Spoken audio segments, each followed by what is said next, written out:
Actually, my first conference presentation ever, so I'm more than a little nervous. I'd appreciate any feedback that you might have for me after the panel's over.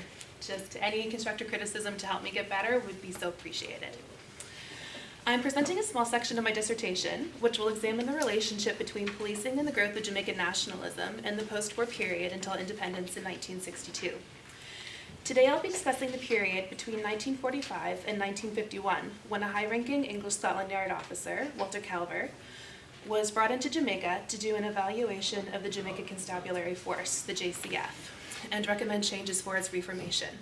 The role that the JCF has played in inciting and exacerbating political violence has been the subject of significant scholarly attention. However, in this context, the JCF is almost always viewed as a whole entity, and actions of individual police officers are largely taken to be representative of the unofficial role and political allegiances of the JCF. My hope is to illuminate how this was not always the case. There was a strong presence of internal factions within the JCF, largely based on rank and racial identity. And Jamaican politicians actively exploited and publicized these factions, particularly by aligning themselves with the black working class rank and file, to gain political traction and critique the colonial system.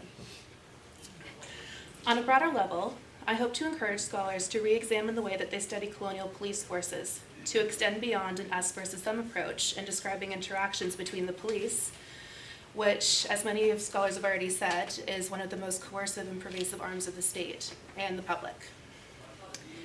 The interactions and perceptions both sides have of each other are more complex and influence the way that nationalism develops and the rhetoric of nation building takes shape.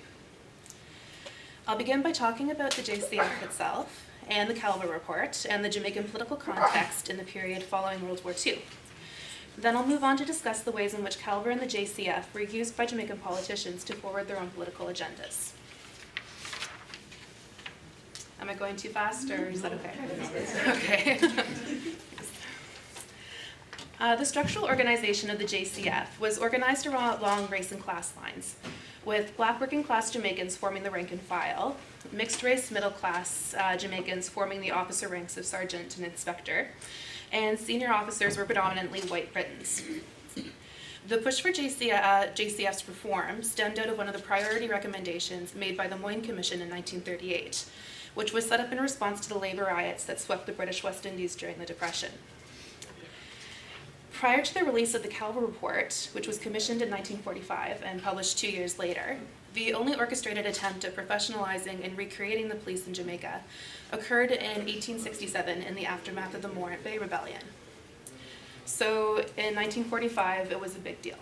As well as referring to the JCF's interaction with public and its official duties, reforming pertained to internal reforms, which Calver hoped would translate into a further professionalization of the force and ultimately foster a coherent force-wide police culture in the tradition of the Metropolitan Police, in which you see echoed in many American states.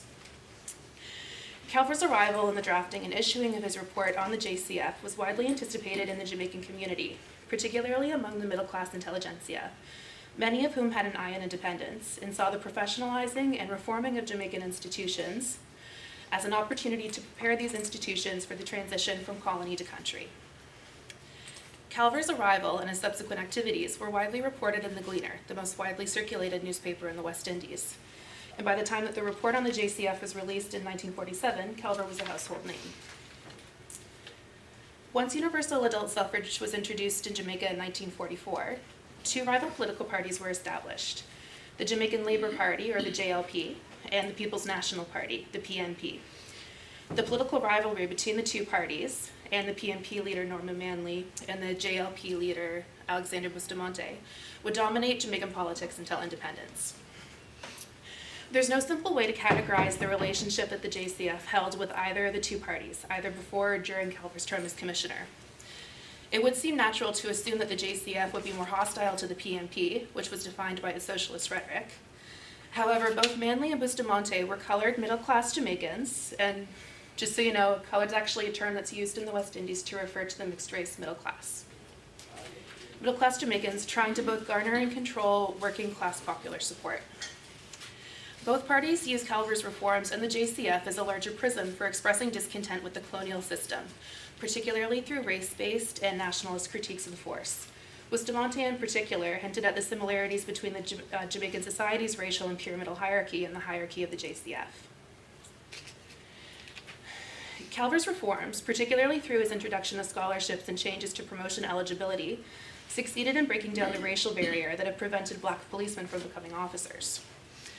Many observers noted that in doing so, Calver was essentially readying the JCF for independence. But some of the reforms also sought to redefine basic functions and duties of the police. Criticisms about police activity during this period were inextricably intertwined with the perceived successes and failures of both the reorganization process and Calver himself. Because the reforms had begun to be enacted while Calver was commissioner, the public often spoke of the reforms and Calver personally almost interchangeably. As a result, any criticism of the reforms or the reorganization was a criticism of Calver, and personal criticisms of Calver were thinly veiled criticisms of the JCF. Now, when an outsider is brought in to initiate change in critiquing the existing institution, it's natural that it will evoke suspicion and hostility, both from within the institution and from the public. The issue of dissension in the ranks as a result of some of the Calver reforms became highly politically charged. As it was reported in the Gleaner, many of the reforms were met more favorably by the officer ranks, compared to widespread anger and resentment on the part of the rank and file. Both the People's National Party and the Jamaica Labour Party found it feasible to portray the alleged victimization of the police rank and file as representative of the coerced and unjust and ultimately racist colonial system. Bustamante tended to polarize tensions within the JCF along strict racial lines, black and white. There is a conspicuous absence of reference to lower level and mid-level mixed race officers. It's possible that this was done out of sensitivity to white and colored elite in an attempt to classify Jamaican nationalism as being more than a black popular movement. But an alternative could be that Bustamante did so to represent himself to his black base supporters as being one of them. The popular equating of Calver with changes in the JCF made him vulnerable to politically motivated criticisms. In 1948, there was a call to investigate the discontent within the force caused by Calver's reforms. The commission resulted in a flurry of debates in the Gleaner, both between professional journalists and members of the public. Opposed to being party-oriented, most of the debates seemed to be split between Jamaican nationalists and Anglophiles, with the former arguing that Calver's reforms were causing discontent because he was trying to implement an English solution onto a Jamaican problem. The latter tended to emphasize the necessity for Jamaica to build upon the English model in order to thrive in independence. Some extreme responses argued that the willingness of the Jamaican government to use the JCF as political leverage wasn't only dangerous, but it was also evidence of the fact that Jamaica was clearly not ready for full self-government at that point. One political reporter argued that the House discussion of the Commission, which although was minor in relation to the debates about the Constitution that were being formed at the same time, was of vital importance to the country, which was just beginning to test its political legs. So the debate surrounding the formation and reformation of the JCF was a precursor to the forming and reforming of debates around the Jamaican Constitution. The journalist goes on to say that the call for a commission was motivated by party politics, opposed to out of a legitimate concern about discontentment in the JCF ranks, stating, and I quote, "The position of the police force in its relation to various political parties is a paradoxical one. It is the general belief among politicians that the majority of the force are sympathizers of the People's National Party. This has led the leader of the Jamaica Labour Party to be outspoken against the members of the force at every opportunity and at the same time to seek their favor." The JLP's, end quote. The JLP's attack on Calver and his reforms could be construed as having been formed with the next national election in mind, which would occur a year later in 1949.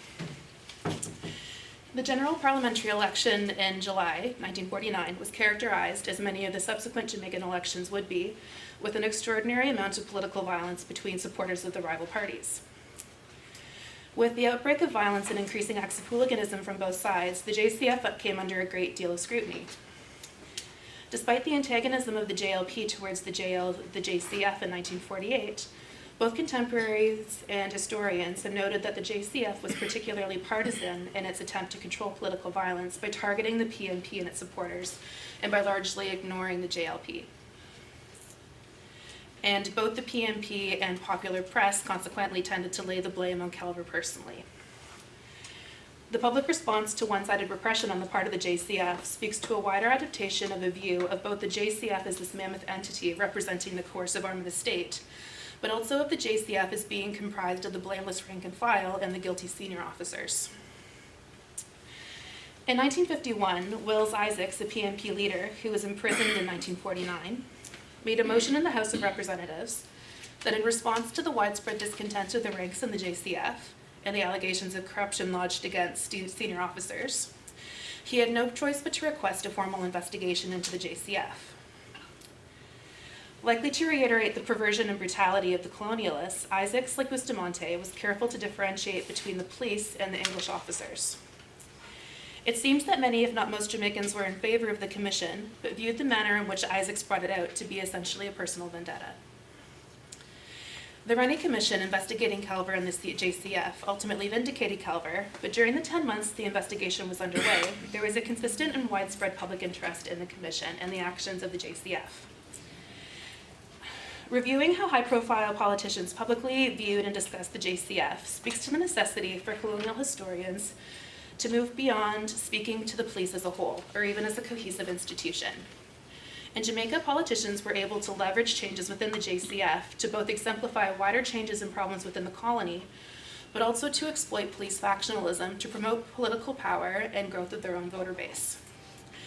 The separation of police from policing and the police force was not something that would last in Jamaica, and ultimately discussions of the JCF in both the public sphere and in academia would largely begin to equate the police force with those who police. Thank you.